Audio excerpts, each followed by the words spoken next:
축하합니다. 네, 새해 복 많이 받으십시오. 네, 새해 복 많이 받으세요. 새해 복만, 네, 새해 복 많이 받으십시오. 여러분들 아보하라는 말 아시죠? 네, 아보하라는 이 말이 트렌드 코리아 2025에서 키워드로 선정되었습니다. 아주 보통의 하루를 이야기하는 말이죠. 행복해진다는 믿음에서 잠깐 벗어나서 행복하지도 너무 불행하지도 않은 그런 삶을 추구하는 태도가 바로 아보하인 거예요. 아주 보통의 하루, 평범하고 잔잔하게 큰 기쁨 없이, 그렇다고 큰 어려움 없이 마무리되는 하루를 이야기합니다. 그런데 이 아보하가 2025년에 이 트렌드로 키워드로 선정된 이유는 요즘 들어 이런 일상을 꿈꾸는 사람들이 많아졌기 때문일 겁니다. 어찌 보면 소박한 꿈이라고 이야기할 수 있죠. 그런데 한편으로는 이 소박한 또 평범한 하루를 보내야 하는 이것을 꿈으로 여길 만큼 오늘날 우리의 삶이 문제와 어려움으로 가득 차 있다는 것입니다. 매일 전쟁 같은 하루를 보내며 이리 치이고 저리 치이는 우리의 인생, 늘 긴장감 속에 살아야만 하는, 그래야만 살아남을 수 있는 우리의 인생이기에 아주 지극히 보통적인 일상을, 무탈한 하루조차를 꿈꿔야만 하는 우리 시대에서 우리가 살아가고 있다는 것입니다. 인생이란 그런 것 같습니다. 우리의 인생은 늘 고난과 또 어려움의 시험의 연속입니다. 이 문제를 해결하고 나니까 또 다른 문제가 나오고, 또 다른 문제를 해결하니까 또 다른 문제가 오는 것이죠. 여러분들 고등학생 때를 한번 떠올려 보십시오. 대부분의 여러분들은 대학 입시를 위해서 열심히 공부했을 겁니다. 물론 이 가운데 대학을 목표로 하지 않은 사람들도 있을 거고, 또 지금은 내가 원하는 대학에 진학하지 못해서 또 다른 도전을 하고 있는 지체들도 있을 겁니다. 그런데 정말 내가 원하는 대학에 들어가 보니 그 가운데 여러분들의 모든 고민이 사라지던가요? 아니죠. 대학에 들어가면 여전히 더 많은 문제들이 우리를 기다리고 있습니다. 참 이상하게 그렇게 열심히 대학을 들어가기 위해서 힘썼는데 막상 대학 들어가면 어때요? 학교 가기 싫다. 네. 여러분들 이제 연휴를 즐기면서 여러분들이 취업에 그렇게 힘을 썼는데 직장에 들어가고 나니까 어때요? 일하기 싫다. 그렇죠? 우리 인생이 참 웃긴 것 같아요. 대학에 들어가니까 팀플들이 왜 이렇게 많은지, 또 선후배들, 동기들 이 다툼과 오해와 인간관계가 어찌나 그렇게 힘들고 어려운지, 졸업하게 되면 또 취업이 기다리고 있고, 취업을 하면 또 저 넘어서 이제 끝판왕처럼 결혼의 문제가 딱 기다리고 있죠. 그럼 결혼까지 하면은 인생이 해결되냐? 제가 결혼을 했잖아요. 제 인생이 해결됐을까요?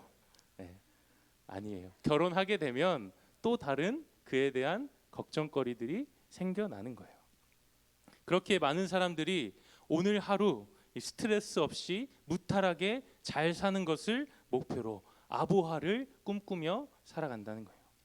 어쩌면 아주 보통의 하루, 이 지극히 일상적인 이 하루가 이 하루를 꿈꾸는 것은 우리의 어쩌면 본능일지도 모르겠습니다. 오늘 성경에서는 아보하를 꿈꿨던 한 인물이 소개됩니다. 바로 북이스라엘의 왕 요아스입니다. 이 요아스라는 왕은 여러 문제 앞에 놓여 있었습니다. 14절 말씀을 보면은 엘리사가 죽을 병이 들매 이스라엘의 왕 요아스가 그에게로 갔다고 이야기합니다. 오늘 요아스가 직면한 문제가 무엇이었냐? 자기가 죽을 병이 걸린 게 아니라 이 엘리사 선지자가 죽을 병에 걸린 게 그의 문제였습니다. 엘리사는 이 엘리야를 이어서 북이스라엘을 하나님의 말씀으로 전했던 선지자입니다. 큰 능력을 행했던 선지자죠. 그렇게 위대한 선지자가 병에 걸려 있는 것입니다. 그런데 엘리사가 죽을 병에 걸린 것이 왜 요아스에게 문제가 되었을까요? 당시 이스라엘의 상황이 좋지 않았습니다. 곧 멸망에도 이상하지 않을 쇠퇴의 길로 빠져들고 있었습니다. 요아스가 왕이 되기 전에 요아스의 아버지가 있었는데요. 그 아버지 여호아하스 왕이 다스리던 시대였습니다. 그 시대에 큰 위기를 겪게 되었는데요. 사진을 보시면은 이 아람이라고 하는 나라가 있습니다. 이 나라가 북이스라엘을 침공한 거예요.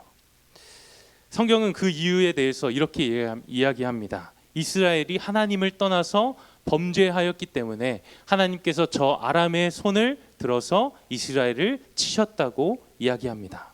그런데 그 치신 강도가, 그 정도가 얼마나 심했는지 열왕기하 13장 7절에 이렇게 말씀합니다.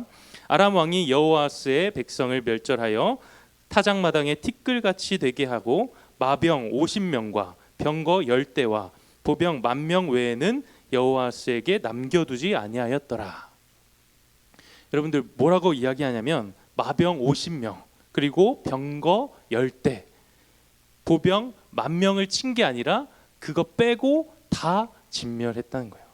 한 나라의 병력이 고작 이거밖에 남지 않았다는 것입니다. 오늘 당장 망해도 이상하지 않을 그 상황 가운데서 아주 보통의 하루를 꿈꿔야 하는 전혀 이상하지 않은 그 상황 가운데 요아스의 아버지가 놓여져 있었다는 거예요. 그런데 더 큰 위기는 무엇이냐? 이 여호아스의 아들 요아스도 하나님을 떠나 하나님의 말씀을 따르지 않는 상태였다는 거예요. 이 나라가 계속해서 위기 가운데에 놓여져 있었다는 것입니다. 이러한 상황에서 엘리사가 죽을 병에 걸렸다는 거예요. 이 소식을 들었을 때 요아스가 왜 그렇게 힘들어하고 어려워했느냐? 눈물을 흘리면서 오늘 이렇게 이야기하는데요. 14절 말씀에 내 아버지여 내 아버지여 이스라엘의 병거와 마병이여 이렇게 이야기하면서 막 우는 거예요. 여기서 엘리사가 내 아버지여 라고 부르는 것은 그에 대한 존경의 의미가 담겨져 있는 것입니다. 요아스는 비록 하나님을 믿진 않았지만 하나님께서 엘리사를 통하여서 큰 일을 행하시고 있다는 사실을 부정하지 않았다는 거예요. 이어서 엘리사를 향하여서 뭐라고 이야기하냐면 이스라엘의 병거와 마병이여 이야기합니다. 이스라엘의 병거와 마병이여 라는 말은 이스라엘을 지키는 자가 당신입니다 라고 하는 말과 같은 의미입니다. 앞서 이스라엘의 모든 마병과 병거가 거의 진멸되다시피 했는데 고작 마병 50명 그리고 병거 10대 보병 10,000명이 이 한 나라에 남은 전력의 전부였는데 이런 위기에 빠진 이스라엘을 누가 구했느냐? 바로 엘리사가 구했다는 것입니다. 정확하게 말하자면 하나님께서 엘리사를 통하여서 이스라엘 백성들을 구원하셨는데요. 요아스에게는 엘리사의 죽음이 바로 이스라엘의 죽음이었다는 것입니다. 엘리사가 곧 이스라엘의 국방력이었기 때문에 실제로 이스라엘을 침공하려고 오는 주변 나라들이 엘리사 때문에 이스라엘을 치기를 두려워했다는 거예요. 엘리사가 이제 죽는다는 것은 무엇이라고요? 이스라엘이 이제 멸망한다는 것과 같은 소식이었다는 것입니다. 그렇게 엘리사의 이 병 앞에 요아스가 눈물을 흘리면서 엘리사를 찾아갑니다. 내 아버지여, 내 아버지여, 이스라엘의 병거와 마병이여. 이런 요아스의 마음을 알았는지 엘리사가 요아스에게 한 가지를 이야기합니다. 저기 가서 활과 화살들을 가지고 오라고 이야기합니다. 요아스가 활과 화살을 가지고 왔습니다. 그리고 엘리사가 이야기합니다. 이제 그 활을 잡으소서 이야기합니다. 16절 말씀 또 이스라엘 왕에게 이르되 왕의 손으로 활을 잡으소서 하매 그가 손으로 잡으니 엘리사가 자기 손을 왕의 손에 얹고. 여러분들 어떤 브로맨스 같은 낭만적인 그림이 아닙니다. 이 그림은 어떤 그림이냐? 나와 함께 하셨던 하나님께서 이제 당신을 이스라엘 왕인 당신을 하나님께서 붙들 것입니다. 하나님께서 이기게 하실 것입니다 하는 그 약속을 보여주는 것입니다. 그러고 나서 엘리사가 이렇게 이야기합니다. 17절 말씀 우리 같이 읽겠습니다. 시작. 이르되 동쪽 창을 여소서 하여 곧 열매 엘리사가 이르되 쏘소서 하는지라 곧 솜에 엘리사가 이르되 이는 여호와를 위한 구원의 화살 곧 아람에 대한 구원의 화살이니 왕이 아람 사람을 멸절하도록 아벡에서 치리이다 하니라. 아멘. 엘리사의 말대로 요아스가 다 따르는 거예요. 그리고 나서 엘리사가 이야기합니다. 왕을 지키실 것입니다. 이 화살은 바로 이 아람으로부터의 구원을 의미하는 것입니다. 여러분들, 아람 사람의 손에서 하나님께서 반드시 이들을 지키겠다 하시는 그 약속이 이 장면에 담겨져 있다는 것입니다. 여기서 우리가 주목해 보아야 할 단어가 있습니다. 바로 활이라는 단어입니다. 이 히브리어에서 활이라는 단어는 케셰트라는 단어인데요. 이 단어에 또 다른 뜻이 있습니다. 바로 무지개라는 뜻입니다. 여러분들, 성경에도 무지개가 나오죠? 언제 나옵니까? 성경에 무지개가 언제 나오죠? 네, 홍수. 네, 맞아요. 네, 노아의 사건 때 하나님께서 이 세상을 진멸하신 후에 노아에게 약속하십니다. 무지개를 들어서 다시는 물로 심판하지 않겠다 약속하십니다. 창세기 9장 13절 말씀 함께 읽겠습니다. 시작. 내가 내 무지개를 구름 속에 두었나니 이것이 나와 세상 사이의 언약의 증거니라. 아멘. 언약의 증표가 무엇입니까? 무지개였다는 것입니다. 오늘 엘리사는 이 요아스 왕에게 케셰트, 이 활을 통하여서 하나님께서 이스라엘을 도우실 것입니다 약속하고 있습니다. 그것은 확실한 약속이었다는 것입니다. 여러분들, 그렇다면 왜 하나님께서 이 하나님을 믿지도 않는 요아스 왕에게 이러한 확실한 약속을 주셨을까요? 하나님을 믿지도 않는데 왜 하나님께서는 그를 통하여서 이스라엘 백성들을 구원하시겠다, 하나님께서 지키시겠다 약속하는 것일까요? 이 일을 계기로 하나님께서 어떤 것을 이 요아스에게 느끼게 하시게끔 했다는 것일까요? 하나님의 마음이 무엇이었을까요? 요아스가 이제 하나님을 믿고 하나님께로 돌아오기를 원하는 마음이었을 것입니다. 이 일을 계기로 이제 하나님을 떠났던 그의 삶에서 돌이켜 하나님을 찾는 그 마음이 하나님 가운데 있었던 것입니다. 나라를 걱정하고 또 도와달라고 울며 요청하는 요아스 왕에게, 그래, 하나님을 의지하면 이제 이 나라가 다시 설 수 있어. 하나님을 의지하고 하나님의 능력을 통하여서 너의 삶을 이제 다시 하나님께 맡겨라. 이러한 메시지가 하나님 가운데 있었을 것입니다. 우리의 삶에도 마찬가지입니다. 요아스와 같이 하나님을 의지하지 못하는 때가 있어요. 하나님의 말씀을 떠나 살아가는 때들이 우리에게 분명 있다는 것입니다. 그러나 그럼에도 불구하고 하나님이 여전히 우리의 손을 붙잡아 주시고 우리에게 은혜를 베풀어 주실 때에는 그것이 내가 잘나서가 아니라 하나님이 우리 가운데에 회개의 기회를 주고 계시다는 사실입니다.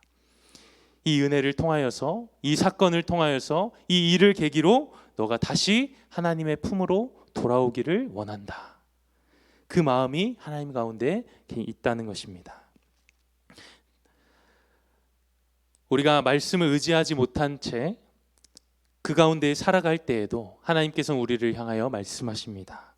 네가 이 일을 통하여서 나를 바라봤으면 좋겠다. 난 여전히 너를 사랑한다. 하나님의 그 회개의 기회를, 그 은혜를 놓치지 않는 우리가 되기를 소망합니다.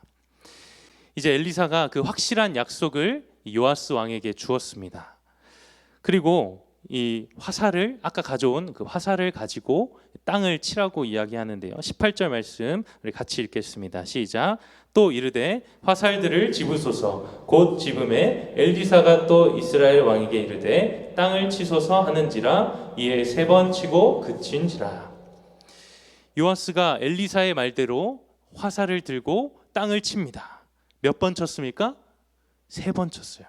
그런데 뒤이어 예상치 못한 이 엘리사 선지자의 반응이 나타납니다. 19절 말씀에 하나님의 사람 엘리사가 노하여 이르되 왕이 6번을 칠 것이니이다. 그리하였더면 왕이 아람을 진멸하기까지 쳤으리이다. 그런즉 이제는 왕이 아람을 3번만 치리이다 하니라. 어떤 반응을 보이냐면, 아니 왕이 지금 5번, 6번을 쳤으면 이 아람 사람들을 다 진멸했을 텐데 왜 세 번밖에 안 쳤냐고 화를 내고 있는 상황입니다. 여러분들, 요아스 입장에서 굉장히 당황스럽죠. 이걸 치라고 했는데 몇 번 치라고 얘기도 안 해주고 3번 치니까 막 뭐라고 하는 거예요. 굉장히 당황스러울 수 있을 겁니다. 근데 왜 이 엘리사 선지자가 화를 냈을까요? 도대체 엘리사 선지자는 왜 3번만 쳤다고 화를 낸 것일까요? 여러분들, 우리가 엘리사 선지자의 입장에서 한번 생각을 해봅시다. 요아스가 찾아왔어요. 당신이 죽으면 이 나라는 어떻게 합니까? 제발 구해 주십시오. 이제 아람 사람의 손에서 우리가 죽게 되었습니다. 이런 간절함으로 요아스가 엘리사를 찾아오니까 엘리사가 요아스에게 활과 화살을 가져오라고 했죠. 그리고 하나님의 확실한 약속, 하나님이 이제 너와 함께 하실 것이라는 확실한 약속을 전해 주었습니다. 비록 그가 하나님을 의지하지 않았지만 그럼에도 이 일을 통하여서 요아스가 하나님을 의지하기를 원했던 것입니다. 그렇게 그 약속의 연장선으로 이제 화살을 집어서 땅을 치라고 하는데 요아스가 땅을 어떻게 치는 거예요? 3번 치고 끝난 거예요. 어떤 느낌인지 아시겠습니까? 요아스가 하라는 대로 했죠. 그러나 엘리사의 분노 포인트는 무엇이었냐? 요아스의 태도와 그 마음에 있었다는 거예요. 예를 들어 이런 겁니다. 어떤 사람이 하나님을 의지하지 않는 어떤 사람이 불치병에 걸린 거예요. 그래서 금요기도에 찾아왔습니다. 의지할 곳이 하나도 없어서 하나님께 기도합니다. 눈물 콧물 다 쏟으며 기도하는 거예요. 하나님, 제발 저를 살려주세요. 이렇게 죽을 수 없습니다. 하나님께 매달립니다. 그러자 하나님께서 이 사람을 긍휼히 여기셔서 살려주시겠다는 확실한 약속을 보여주셨어요. 그렇게 그 약속을 믿고 이제 기도회를 진행하는 가운데 목사님이 우리 주님의 이름 한번 외치고 기도하겠습니다 하는데 이 사람이 주여 이러고 끝나는 거예요. 주님의 이름을 외치라고 해서 주여 외쳤잖아요. 그런데 하라는 대로 했잖아요. 문제는 무엇입니까? 그 마음과 그 태도에 있었다는 거예요. 절박한 상황 가운데서 하나님을 적극적으로 붙들지 않았다는 것입니다. 엘리사가 여기에 분노하게 된 거예요. 하나님의 확실한 그 약속 앞에서 더 적극적으로 하나님의 말씀을 붙들어야 하는 그 상황 가운데서 탁탁탁 3번 치고 끝냈다. 이것은 병들어 몸져 누워 있는 엘리사 선지자가 분노하게 될 만큼의 너무 분노가 있었다는 것입니다. 그런데 이러한 신앙의 아부와 같은 모습, 이런 모습이 우리에게도 있다는 거예요. 말씀에 대해서, 순종함에 대해서 적극적이지 않은 우리의 모습이 있다는 것입니다. 많은 사람들이 하나님을 알고 싶어 합니다. 하나님을 만나고자 합니다. 그러나 하나님을 알아가려는 일에는 적극적이지 않아요. 주일 예배 나왔으면 됐지. 삶의 어려움이 닥쳐올 때 하나님께 기도하지 않습니다. 하나님께 매달리지 않습니다. 오히려 답답한 상황 가운데 이 세상을 찾는 거예요. 세상이 주는 행복으로 우리의 삶을 채우려고 합니다. 너무 큰 은혜도, 너무 큰 어려움도 싫어하는, 아주 보통의 하나님을 원하는 우리의 모습이 우리 가운데 있다는 겁니다. 하나님께서는 우리에게 이 세상 그 무엇과도 바꿀 수 없는 영원한 기쁨을 주시기를 원하십니다. 하나님과 함께하는 그 기쁨, 어떠한 어려운 상황 가운데서도 흔들리지 않을 수 있는 그 평안을 우리에게 주시고자 하나님 기다리십니다. 그런데 우리는 말합니다. 아보아, 이 정도면 됐어. 이 정도면 난 행복해. 우리가 진짜 행복이 무엇인지, 참된 기쁨이 무엇인지를 우리가 맛보았다면 우리는 아주 보통의 하루에 만족할 수 없는 사람들이라는 것입니다. 이 아주 보통의 하루에는 우리가 잠잠할 수 없습니다. 그렇다면 진짜 행복, 이 참된 기쁨을 맛본 사람, 우리 그리스도인들의 아보하의 삶은 어떤 삶일까요? 따라해 보겠습니다. 아주 보물 같은 하루. 한 번 더. 아주 보물 같은 하루. 출애굽기 19장 5절 말씀에 이렇게 기록되어 있습니다. 세계가 다 내게 속하였나니 너희가 내 말을 잘 듣고 내 언약을 지키면 너희는 모든 민족 중에서 무엇이 되리라? 내 소유가 되리라. 하나님께서 우리를 하나님의 소유라고 말씀하십니다. 이 소유라는 말은 아주 귀한 보물을 뜻하는 이야기예요. 하나님은 죽을 수밖에 없는 우리를 향하여서 너는 내 보물이다 이야기해요. 너는 너무나도 귀한 존재야 이야기하십니다. 보잘것없는 우리를 위해서 이 세상 그 무엇보다 귀하신, 무엇과도 바꿀 수 없는 영광의 독생자 예수 그리스도를 보내주셨다는 거예요. 하나님께서 나를 이처럼 자신의 보물과 같이 여겨주시는데, 매일의 삶에서 나와 함께 하시고자 하나님이 기다리고 계시는데, 나에게 세상 그 어떤 기쁨과 또 더 큰 기쁨을, 세상 그 어떤 기쁨보다 더 큰 기쁨을 주시려고 우리에게 기다리고 계시는데, 우리의 삶은 마치 화살 3번을 치듯 아주 보통의 하루에 만족되어서는 안 된다는 것입니다. 오늘 본문 말씀을 이유를 보면은 이 화살을 쳤던 요아스 왕이 진짜로 아람 군대를 이깁니다. 그런데 몇 번 이깁니까? 3번 이겨요. 딱 거기까지입니다. 우리의 신앙에도 적극적인 순종이 필요하다는 거예요. 예전에 뜨거웠던 그때 그 기억을 가지고 현재 신앙을 그냥 유지하는 수준의 이 아보하를 우리가 누리는 것이 아니라 우리에게 넘치는 기쁨을 주시기 원하시는 하나님, 우리를 보물과 같이 존귀하게 여기시는 하나님, 그 하나님을 적극적으로 찾고 적극적으로 알아가는 아주 특별한 하루, 아주 보물 같은 하루의 삶을 우리가 살아가야 한다는 거예요. 하나님께서는 여러분들의 매일의 삶 가운데서 만나시기를 원하십니다. 매일 뜨거운 마음으로 하나님의 그 기쁨을 경험하며 살아가기를 원하십니다. 내 뜻대로가 아니라 하나님의 뜻대로 살아가기를 원하신다는 거예요. 우리는 하나님의 말씀을 묵상함으로 매일 이 큐티를 통하여서, 기도를 통하여서 하나님께서 오늘 나에게 주시는 은혜가 무엇인지, 오늘 나로 하여금 어떤 하나님의 음성 앞에 어떻게 반응하며 어떻게 순종하며 살아가기를 원하시는지를 발견하고자 하신다는 거예요. 매일 하나님의 뜻을 발견하고 하나님의 그 말씀 앞에 적극적으로 순종하며 나아가는 여러분들 되시기를 소망합니다. 우리는 이런 고민을 하죠. 내가 어떻게 하면 그리스도인으로서 이 세상 가운데서 흔들리지 않고 믿음을 지키며 살아갈 수 있을까? 우리가 고민하며 살아갑니다.